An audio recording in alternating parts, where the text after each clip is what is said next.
contribute to the globe, the way in which the Prime Minister rightly pointed out.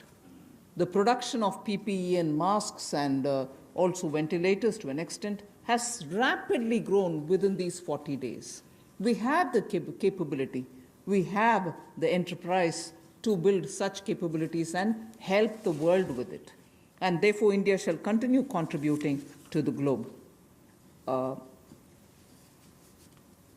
You've also been seeing, I'm moving away from Prime Minister's last night's speech, you've been seeing that the government being led by Prime Minister Modi, even in 2014-19 regime, was a listening, was a sensitive, and also was a responding government.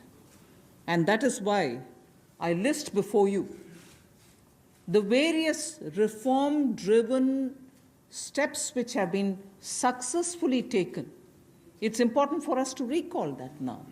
Even as we talk about building a new India, building an India which is going to be Atmanirbhar.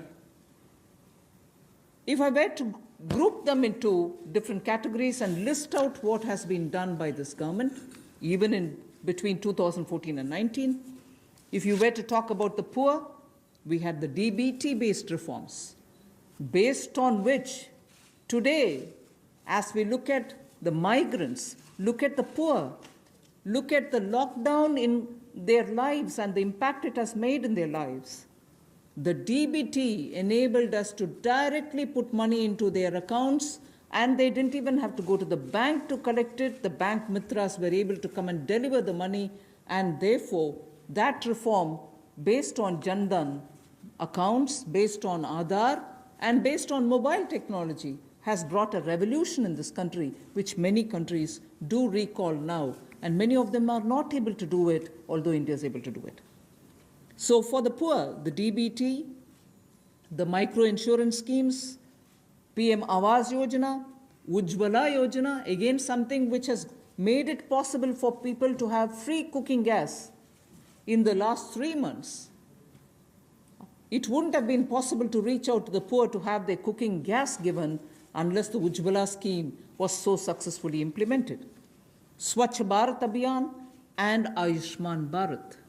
And therefore, for the poor, during the last tenure, the several schemes which benefited were all reform-driven. If I were to talk about agriculture in the same spirit, PM Fasal Bima Yojana, PM Kisan Yojana, which again has come off handy, that we were able to front-load the money to the Kisan during this lockdown. Otherwise, it wouldn't have been possible. Creating new fisheries department, Krishi Sinchai Yojana, were all aimed at bringing reform in agriculture. Similarly, talking of business and also trying to bring in better business environment. PSB cleanups happened, public sector banks cleanup, after a heavy load of phone banking resulting in NPAs.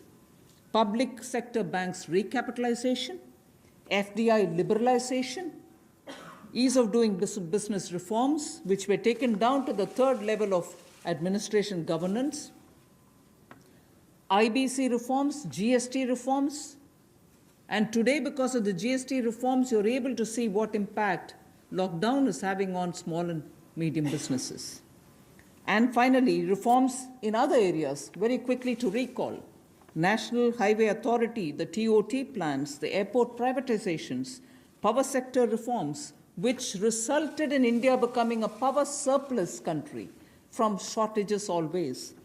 175 gigawatts of solar targets out of 86 gigawatt has already been achieved out of that number.